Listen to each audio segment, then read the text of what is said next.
Crime and Crime Again discusses true crime content that may be graphic or disturbing. Listener discretion is advised.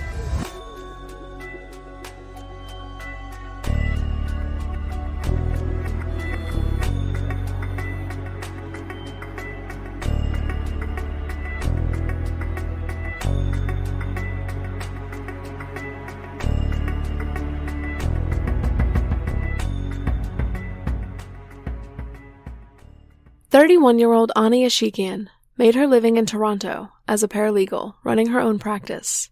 But it seemed that her truest passion in life was experiencing the scenic destinations, the cultures, the history, and the people that the world had to offer. By the time she was 30 years old, Ani had traveled to nearly 30 different countries. In October 2008, Ani took a trip with her boyfriend Wendell, visiting Costa Rica, Panama, and Nicaragua. On October 20th, 2008, when the couple returned from their Central American trip, two of Ani's colleagues invited her along on their upcoming trip to Asia. Though Ani could be considered spontaneous in her travels, she wasn't one to mindlessly hop on an international flight at a moment's notice. Before her trips, she would spend time extensively researching her destination, places she may want to visit, where she might stay. But when Ani was invited on this trip to Asia, she immediately agreed to go. When interviewed by the South China Morning Post, Ani's older sister Rosie said, quote, "All of us were really shocked by her decision to go because she had just gotten back from Costa Rica," end quote. She continued, quote, "Normally Ani plans all of her trips when she goes. She does a ton of research. She has a lot of information when she goes," end quote. Ani returned from Central America on October 20th. She arrived in Beijing, China with her two colleagues on October 25th. The plan was for the three of them to spend a few days exploring Beijing, and then the two colleagues would travel to Vietnam. Ani had made plans to travel to India for a 4-week yoga retreat, after which she would return to Canada in time to spend the holidays with her family. For the next 4 days, the three explored the city and took photos of each other at different scenic locations. Though it was an incredibly last-minute trip for Ani, everything was going smoothly. In the early hours of October 30th, 2008, the two friends heard Ani leaving their hotel room around 12:30 a.m.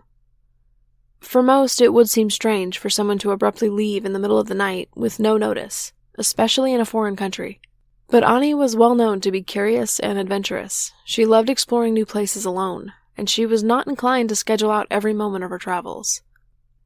Many have posited the theory that Ani could have also simply been jet-lagged, as there is a 12-hour time difference between Beijing and Ani's home in Toronto. 12:30 a.m. in Beijing, China, is noon in Toronto. On top of that, it had been less than 10 days since Ani was traversing another continent on the other side of the world. Her travel companions thought nothing of it when Ani left that night. They were unfazed by Ani's behavior and habits, until later that morning. A few hours later, Ani returned to the hotel room while her friends were out wandering the city. She took a bath, made a cup of coffee, packed up all of her belongings, and then she left.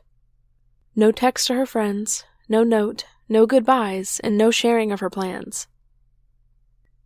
This is when her friends became somewhat concerned and puzzled by Ani's actions.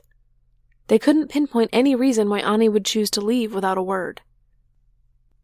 At this point, Ani essentially goes off the radar for several days.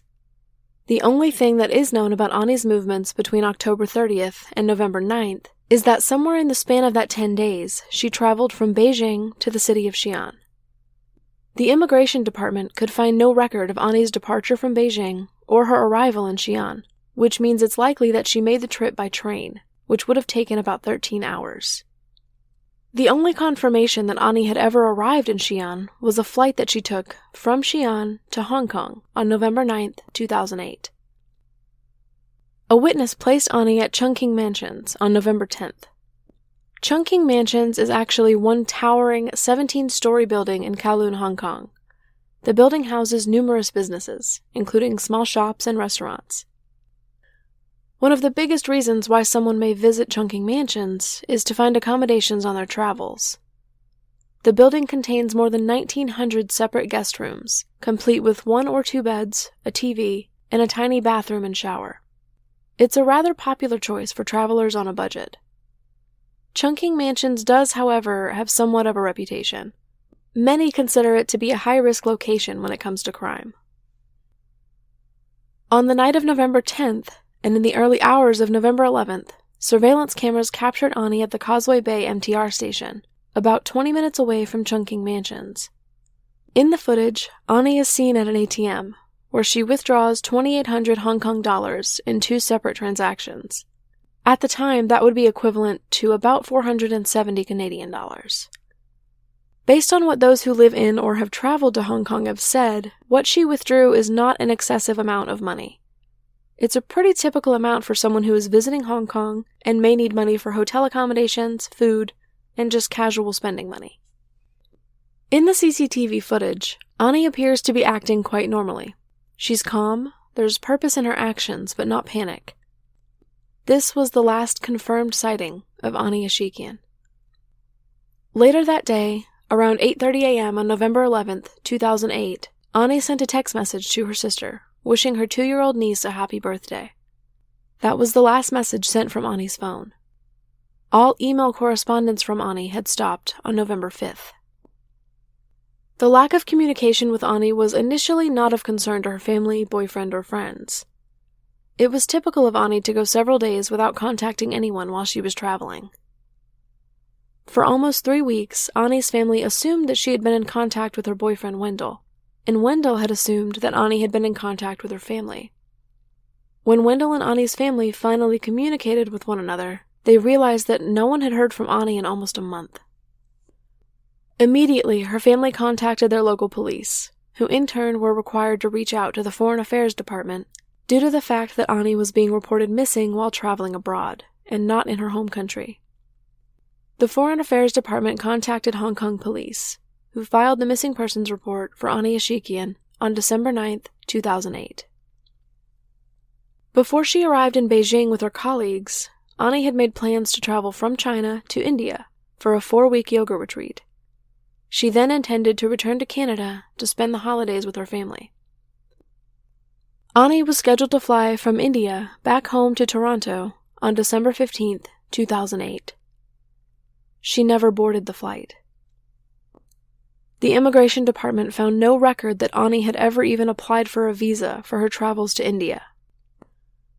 With no sign of Ani and no communication from her, Wendell decided to travel to Hong Kong around Christmas 2008 and search for Ani himself. While he was there, he managed to gather volunteers to help hand out missing persons posters and question passersby about potential sightings of Ani. They stumbled upon someone who thought he had seen Ani, and he joined in the volunteer search for her. A 19-year-old British student claimed that on December 2nd, 2008, he met a woman matching Ani's description in Causeway Bay, minutes away from where Ani was captured on surveillance footage at an ATM less than a month before. The woman stopped him and asked for directions to the IKEA store. The store was just around the block from where they were, so the man walked around the block with the strange woman and showed her where the IKEA was. Another witness claimed to have seen a woman in Wan Chai around Christmas time who matched Ani's description and spoke with what he thought was a Canadian accent. Again, this sighting was mere minutes away from the Causeway Bay MTR station, where Ani was captured on CCTV on November 11th. Neither of these sightings have ever been confirmed. However, they're entirely plausible based on the timeline and the only solid evidence of Ani being in the area. Both in January 2009 and May of 2009, Ani's younger sister Saucy also traveled to Hong Kong to search for her sister, but she came up with no new information that could lead her to Ani. Perhaps the most unsettling aspect of this case is that there is no record that Ani ever left Hong Kong. Some believe that she may have skipped the process of going through customs or leaving a trail of her movements by leaving Hong Kong via boat and going to Macau. However, there is no evidence of this either. Overall, Hong Kong has a low crime rate. Most crime in Hong Kong is nonviolent, primarily consisting of thefts, burglaries, vandalism, or drug offenses. The most recent statistic that I found on violent crime stated that in 2016, there were a total of 28 homicides in Hong Kong, as opposed to Ani's home in Toronto recording 75 homicides in 2016. In 2008, when Ani disappeared, Hong Kong recorded 36 homicides, while Toronto recorded 70. Sex trafficking is certainly a problem in Hong Kong and could be a possibility, but again, there is no evidence of this.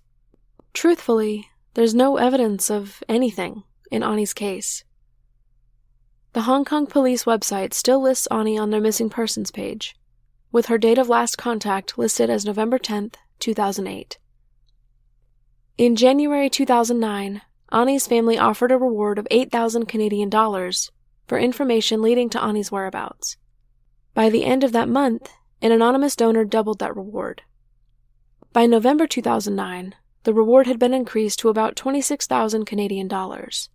That brought the reward to 200,000 Hong Kong dollars at the time. To this day, none of Ani's belongings have ever been located. There's been no activity on her bank accounts, no phone or email communications or activity, nothing. Ani Ashekian was last seen on the night of November 10th and the early morning hours of November 11th, 2008, at Causeway Bay MTR station in Hong Kong, withdrawing money from an ATM. At the time of her disappearance, Ani was 31 years old, 5 feet 4 inches tall, and approximately 120 pounds. She has dark brown, curly hair and brown eyes. She is from Ontario, Canada, and is Armenian and Lebanese. If you have any information about the disappearance of Ani Ashekian, please contact the Hong Kong Police Missing Persons Unit by emailing them at rmpu-hki@police.gov.hk.